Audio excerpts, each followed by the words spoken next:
మంచి ప్రాజెక్ట్ అయితే తీసుకొచ్చానండి. So land value, gold value ఇప్పట్లో అయితే తగ్గే సమస్య లేదనమాట, ఇంక్రీజ్ అవుతూనే ఉన్నాయి. సో ల్యాండ్ మీద కానీ గోల్డ్ మీద కానీ ఇన్వెస్ట్మెంట్ చేయాలి అనుకునే వాళ్ళకైతే ఇప్పుడు నేను ల్యాండ్ అయితే తీసుకొచ్చానమాట.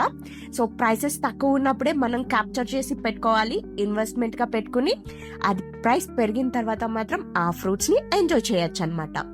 సో ఈ ప్రాజెక్ట్ వచ్చేసి కాకినాడకి 10 కిలోమీటర్స్ దూరంలో ఉందన్నమాట, పండూరు చెరువు జంక్షన్లో.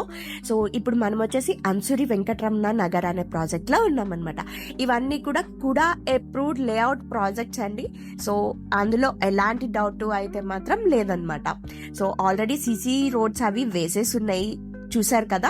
సో పేమెంట్ పాత్స్ వేసేసి ఉన్నాయి, డ్రైనేజ్ కన్స్ట్రక్షన్స్ అన్నీ కూడా అయిపోయి ఉన్నాయి, and municipal water supply pipes కూడా ఆల్రెడీ ఉన్నాయి అన్నమాట. సో ఈ ల్యాండ్ లో ఇంకొక స్పెషాలిటీ ఏంటి అంటే, జనరల్ గా ఇలాంటి వాటికి అన్నిటికి కూడా 2 phase పవర్ సప్లై మాత్రమే ఉంటుంది, బట్ ఈ ప్రాజెక్ట్ లో మాత్రం 3 phase పవర్ సప్లై ఉందన్నమాట. అండ్ చూస్తున్నారు కదా, ఆల్రెడీ కన్స్ట్రక్షన్స్ అయితే స్టార్ట్ అయిపోయినాయి అనమాట.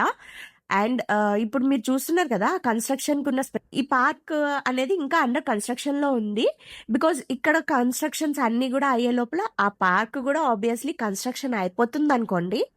చుట్టూ పచ్చని వాతావరణం మధ్యలో, పొల్యూషన్ కి దూరంగా అండ్ హైవేకి దగ్గరగా ఉంది కాబట్టి ట్రాన్స్పోర్టేషన్ ఫెసిలిటీ కూడా 24/7 అవైలబుల్ గానే ఉంటుందన్నమాట. సో కాకినాడకి హైవే మీద ఉంది కాబట్టి ట్రాన్స్పోర్టేషన్ కోసం ఇబ్బంది పడాల్సిన అవసరం లేదు. చెప్పాను కదా, ఇదంతా పార్క్ అండర్ కన్స్ట్రక్షన్ లో ఉంది.